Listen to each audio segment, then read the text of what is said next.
कुछ हफ्तों में एक नए बाबा ने एंट्री मारी है मार्केट में, बागेश्वर बाबा। एक बार हमारी रावण से बात हुई और सर में मारो, अब सर में बराबर मारो। आप पूछोगे कि क्या खासियत है इन बाबा की, तो भाई बताया जा रहा है कि चमत्कारी तरीके से ये बाबा लोगों की प्रॉब्लम समझ लेते हैं और बड़े ही चमत्कारी सॉल्यूशंस देते हैं लोगों की प्रॉब्लम्स को लेकर। इसके सर में मारो जरा, गला पकड़ इसका, गला पकड़। लेकिन इतना काफी नहीं है, इसके ऊपर थोड़ा हिंदू आज के दिन वैसे ही आपको पॉपुलर बना देंगे। सैटायरिस्ट रॉफल गांधी ने इस पर एक मजेदार बात कही, बागेश्वर बाबा वाला पाखंड तो ईसाई मिशनरी और झाड़ फूक वाले मौलवी भी करते हैं, तो फिर बागेश्वर बाबा का विरोध क्यों? क्या हिंदू आज के दिन बिना रोक टोक के मूर्ख भी नहीं बन सकता? सही बात नहीं है दोस्तों। लोग आईआईटीएन बनते हैं आज के दिन, कुछ लोग साइंटिस्ट बनते हैं, कुछ लोग आईएएस बनते हैं। अगर कुछ लोग बेवकूफ बनना चाहें तो क्यों नहीं बन सकते वो बेवकूफ सर है। और सभी रिलीजन्स के लोग इस अधिकार के बारे में जागरूक हैं। लोग रिलीजन को लेकर जरूर डिवाइडेड होंगे एक दूसरे से, लेकिन यूनाइटेड हैं ये सारे रिलीजन के लोग सुपरस्टिशन के नाम पर। ऐसे फर्जी बाबा आपको हर धर्म में मिल जाएंगे और कितने लॉयल तरीके से कुछ लोग इन्हें फॉलो भी करते हैं। आइए आज के वीडियो में इस बागेश्वर बाबा को समझते हैं और जनरली इन बाबाओं के फिनोमिना को भी समझते हैं। You don't have any relationship with Jesus, Mahavir, Buddha at all. They teach you to love Jesus. Why? Because he turned water into wine. अध्यात्म तो चमत्कारों के विरुद्ध खड़ा होता है और अंधविश्वास के विरुद्ध काम कर रहे हैं। वो वैज्ञानिक तो नहीं है, वो आध्यात्मिक भी नहीं है। तो बागेश्वर बाबा से शुरुआत करें तो इसके पीछे जो इंसान है वो है धीरेंद्र शास्त्री। मध्य प्रदेश के गांव से आता है, वहां पर एक आश्रम भी चलाता है जिसका नाम है बागेश्वर धाम। इसका असली नाम एक्चुअली में है धीरेंद्र कृष्णा गर्ग और इसकी उम्र सिर्फ 26 साल, यानी एज में ये मुझसे भी छोटा है। इमेजिन करके देखो, 26 साल का लड़का यहां पर एक बाबा बन गया। कहीं ऐसा ना हो कि आने वाले सालों में हमें देखने को मिले कि 15-16 साल के लड़के भी स्कूल से ड्रॉप आउट करके बाबा बनने की सोच रहे हैं। धीरेंद्र की बात करें तो ये पहली बार खबरों में आया अपने कम्युनल भड़काऊ भाषण की वजह से। पिछले साल अप्रैल की बात है, मध्य प्रदेश में सागर में प्रवचन चल रहा था इसका, और इसने कहा सब हिंदुओं एक हो जाओ और पत्थर फेंकने वालों के घरों पर बुलडोजर चलवाओ। निवेदन है सब हिंदू एक हो जाओ और पत्थर मारने वालों के घर पर बुलडोजर चलवाओ। बड़ा ही ऑब्वियस पॉलिटिकल किया जा रहा है, इस पर मैंने एक अलग से वीडियो भी बनाया था। लेकिन इसके बाद इसने कहा सब अपने हाथ में हथियार उठा लो, मतलब सब हथियार उठा लेंगे अपने हाथों में तो पुलिस क्या करेगी? पुलिस की अपनी जॉब छोड़ दे और बाबा बनने बैठ जाए। लॉयर्स और जजेस और लॉ एंड ऑर्डर, अब सब हिंदू अपने हाथ में हथियार उठा लो और कह दो हम सब हिंदू एक हैं। बड़ी ही ऑब्वियस बात है कि ये कम्युनल भड़काऊ भाषण था, पब्लिक पीस को डिस्टर्ब करने की कोशिश थी। लेकिन जैसा कि हम जानते हैं हमारे देश में लॉ एंड ऑर्डर की क्या हालत है, कोई अरेस्ट नहीं किया गया। कुछ दिन बाद धीरेंद्र कहता है कि मैं बाबा नहीं ढाबा हूं। ऐसी गलती, उन्हें पता ही नहीं कि हम बाबा हैं ही नहीं, हम तो ढाबा हैं। अब मानो लॉ एंड ऑर्डर का अपमान करना काफी नहीं था, धीरेंद्र अगली बार फिर से खबर में आता है एलिजिडली अनटचेबिलिटी प्रैक्टिस करने के लिए। इस वीडियो को देखिए जहां पर इसके डिवोटीज इसके पैरों पर गिर जाते हैं और अब ये तो चलो फिर भी आम बात है, लेकिन एक और केस में जहां पर एक और बंदा इसके पैरों पर गिरने आया तो उसका रिएक्शन कुछ अलग था। बस छूना नहीं है, मैं अछूत आदमी है ना छू। अब अगर इसके रीसेंट एपिसोड पर आए तो हाल ही में धीरेंद्र नागपुर आया था राम कथा के लिए और यहां पर इसने वही किया जो ये नॉर्मली करता है, लोगों के दिमाग को पढ़ना, माइंड रीड करना और अपने बड़े ही चमत्कारी सॉल्यूशंस प्रोवाइड करना लोगों की प्रॉब्लम्स के। यहां पर हमारी कहानी में एंट्री होती है श्याम मानव की। श्याम मानव नेशनल कन्वेनर है महाराष्ट्र अंधश्रद्धा निर्मूलन समिति के। एक ऑर्गेनाइजेशन है जिसे 1980s में नरेंद्र दाभोलकर के द्वारा फाउंड किया गया था। जैसा कि आप इसका नाम सुनकर ही समझ सकते हो, इस अंधविश्वास और सुपरस्टिशन के अगेंस्ट फाइट करना। लेकिन अगस्त 2013 में अनफॉर्चुनेटली क्या होता है कि नरेंद्र दाभोलकर की गोली मारकर हत्या कर दी जाती है पुणे में एक दिन। ऑब्वियसली इसके पीछे कट्टर लोग रिस्पॉन्सिबल होते हैं, लेकिन अच्छी चीज ये होती है कि 4 महीने बाद दिसंबर 2013 में महाराष्ट्र में एक लॉ पास किया जाता है ह्यूमन सैक्रिफाइस, सुपरस्टिशन और ब्लैक मैजिक के अगेंस्ट। ये इस ऑर्गेनाइजेशन के लिए एक बहुत बड़ी जीत थी क्योंकि सालों से ये कैंपेनिंग चल रही थी इस सुपरस्टिशन और ब्लैक मैजिक के खिलाफ एक कानून बनाया जाए। नरेंद्र दाभोलकर के बाद इस काम को आगे कंटिन्यू रखते हैं श्याम मानव। ये ऑर्गेनाइजेशन के साथ शुरू से ही रहे हैं जब से इसकी इंसेप्शन हुई है और ये अपने आप को एक सनातनी हिंदू कहते हैं, ठीक उसी तरीके से जैसे गांधी जी और स्वामी विवेकानंद भी अपने आप को सनातनी हिंदू मानते थे।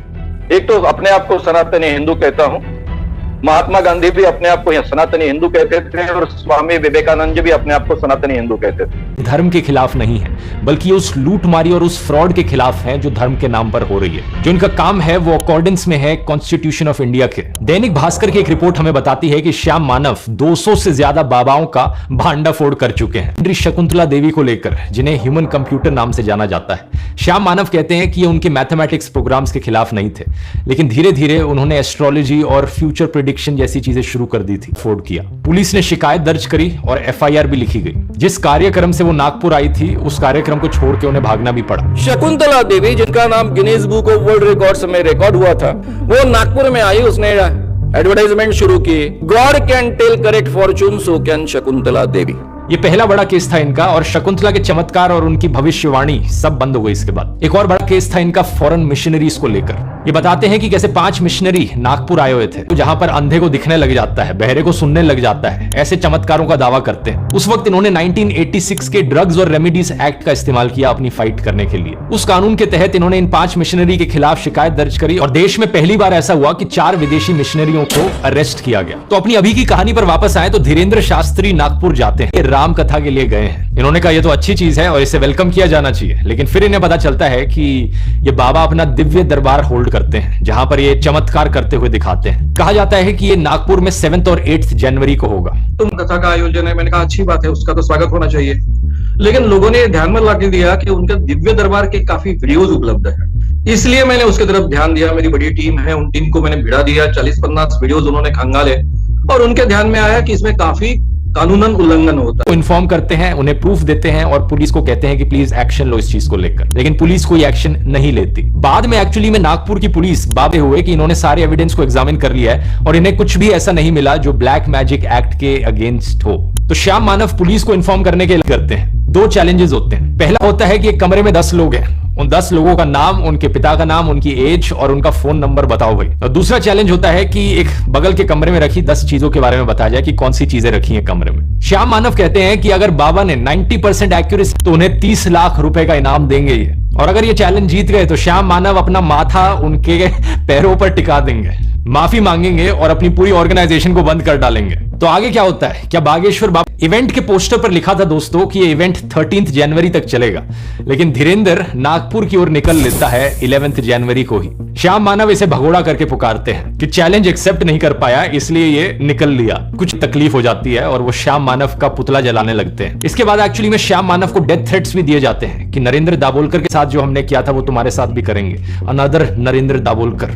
फॉर्चुनेटली तब से उन्हें सिक्योरिटी कवर जरूर दे दिया गया है। धीरेन्द्र शास्त्री के डिफेंस में उसका कजन लोकेश गर्ग आता है जो कहता है कि उसे भी डेथ थ्रेट्स मिले हैं। धीरेन्द्र शास्त्री की परिवार सहित 13वीं की तैयारी कर लो। बागेश्वर धाम को भी सिक्योरिटी दी जाती है, लेकिन रिस्पॉन्स में कहता है कि वो भागा नहीं, राम कथा जो थी वो 11 जनवरी तक ही चलनी थी, और अगर श्याम मानव को चैलेंज देना है तो वो रायपुर में आकर चैलेंज दे दे। चुके कि हम 7 दिन की कथा है, सब कथाएं हमने 2-2 दिन की काट दी। तो हम आपको कहेंगे श्याम मानव जी, आपको अनुभव करना है तो दरबार में रायपुर में आइए, आगे बागेश्वर धाम पर लगेगा वहां आइए। श्याम करते हैं इसका रिस्पॉन्स देते हुए, वो कहते हैं दिव्य दरबार में फ्रॉड एंड प्रूफ कंडीशंस के तहत उन तक कोई भी जानकारी ना पहुंचे, इस ढंग से वातावरण हम निर्माण नहीं कर सकते हैं। इसलिए नागपुर में ही ये चुनौती बहुत अच्छे ढंग से पारित हो सकती है। इसके पीछे 2 कारण हैं। महाराष्ट्र में जिस ढंग की लॉ एंड ऑर्डर सिचुएशन है उसके कारण नंबर 1। दूसरी चीज उन्होंने ये कही कि महाराष्ट्र के home minister Devendra Fadnavis actually में बाबा के प्रोग्राम में गए थे, तो बाबा के और होम मिनिस्टर जी के बड़े अच्छे रिलेशन है पहले से। तो नागपुर में अगर चैलेंज किया जाता है, ना ही बाबा की साइड से कोई भी गड़बड़ हो सकती है। क्या लगता है आपको दोस्तों? देखो, मुझे तो लगता है कि धीरेन्द्र बाबा को चैलेंज एक्सेप्ट कर लेना चाहिए। बागेश्वर बाबा जैसे इंसान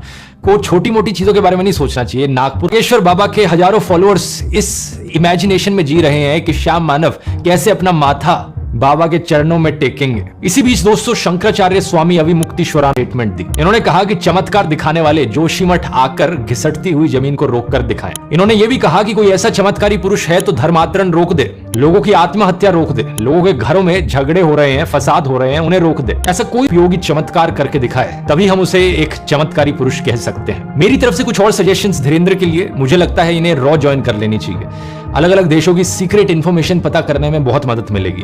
ये पुलिस की मदद कर सकते हैं चोर डकैतियों को पकड़ने में। इनफैक्ट इन्होंने तो ये भी क्लेम किया है कि ये कैंसर को भी क्योर कर सकते हैं अपनी दवाइयों और आशीर्वाद के द्वारा। कैंसर रोग है, दूसरे स्टेज का है, हम एक विधि कर दे, अभी कैंसर की दवाई धाम पे मिल है, ठीक हो जाएगा, आशीर्वाद। माँ बीमार है 3 साल से, दर्द कैंसर नामक रोग बना हुआ, ओमवती को कृपा हो जाएगी, आशीर्वाद है। ये कंठ ज्योति जलाएं, 50 ग्राम देसी गाय के गोमूत्र में 2 खड़ी हल्दी की गांठ पीस करके मिला करके रोगी को पिलाएं, लाभ 100% होगा, आशीर्वाद। मुझे ये बात इंतजार है हमारी देश की सरकार क्या कर रही है, क्यों हॉस्पिटलों में टाइम वेस्ट किया जा रहा है। इन बाबा को जल्दी से लाया जाए, इनसे क्योर सीखा जाए कैंसर का और सब में बांट दिया जाए। इतने सारे पेशेंट्स हैं इंडिया में, लेकिन ये सब होगा नहीं दोस्तों, क्योंकि ये एक बहुत बड़ा फ्रॉड है। जेम्स रैंडी दुनिया के मोस्ट फेमस मैजिशियंस में से हैं। कुछ भी नहीं है जेम्स रैंडी के सामने, लेकिन फर्क ये है कि जेम्स अपनी ट्रिक्स का इस्तेमाल करते थे लोगों को एंटरटेन करने के लिए, और धीरेंद्र अपनी ट्रिक्स का इस्तेमाल करता है लोगों को बेवकूफ बनाने के लिए और एक कल्ट फॉर्म करने के लिए।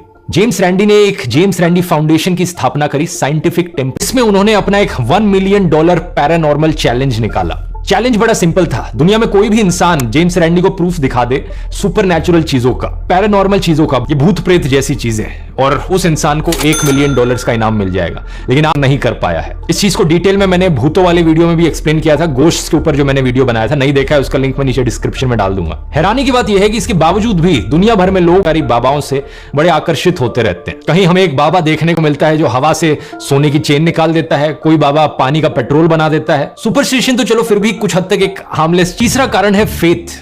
फेथ का मतलब कि बस यकीन करो किसी चीज में, ज्यादा सोचने की जरूरत नहीं, कोई सवाल करने की जरूरत नहीं, कोई डाउट करने की जरूरत नहीं, बस बिलीव करो। लोग यकीन करते हैं क्योंकि वो यकीन करना चाहते हैं, और अक्सर ये फर्जी बाबा लोगों की कमजोर इमोशनल स्टेट और लोगों की जिंदगी में चल रही प्रॉब्लम्स का फायदा उठाते हैं। लोग अपनी जिंदगी में फ्रस्ट्रेटेड हैं, कोई प्रॉब्लम्स होती है, उनके लिए एक थेरेपिस्ट के पास जाया जाता है या साइकोलॉजिस्ट के पास जाया जाता है, ज्यादातर डेवलप्ड देशों में। लेकिन इंडिया में ये कल्चर इतना फैला नहीं है अभी, लोगों के पास कोई होता नहीं जिसके पास वो अपनी प्रॉब्लम्स लेकर जा सके, और इसलिए वो इन फर्जी बाबाओं के पास जाते हैं। मनी शाह भी एग्जैक्टली यही काम करते हैं जो ये फर्जी बाबा करते हैं, लोगों के माइंड रीड करना। लेकिन फर्क ये है, ये एंटरटेनमेंट के तौर पर करते हैं। ये नहीं कहते कि हम आपकी प्रॉब्लम्स का क्योर दे देंगे। इस चीज की डिटेल में बात मैंने करण सिंह के साथ जो वीडियो बनाया था उसमें करी थी, आप खुद जाकर देख सकते हैं एग्जैक्टली कैसी ट्रिक्स का इस्तेमाल किया जा रहा है माइंड रीड करने के लिए। और सही में कमाल की टेक्निक्स हैं, लेकिन ये सिर्फ ट्रिक्स हैं। लिंक नीचे डिस्क्रिप्शन में डाल दूंगा इसका। अच्छा, यहां पर यह भी कहना जरूरी है कि जो बाबाओं का कॉन्सेप्ट है इनहेरेंटली उसमें कुछ गलत नहीं है, ये एक बड़ा ही अच्छा कॉन्सेप्ट है। कुछ ऐसे लोग जो स्क्रिप्चर्स को पढ़ते हैं, उन्हें जिंदगी के बारे में स्पिरिचुअल अंडरस्टैंडिंग मिलती है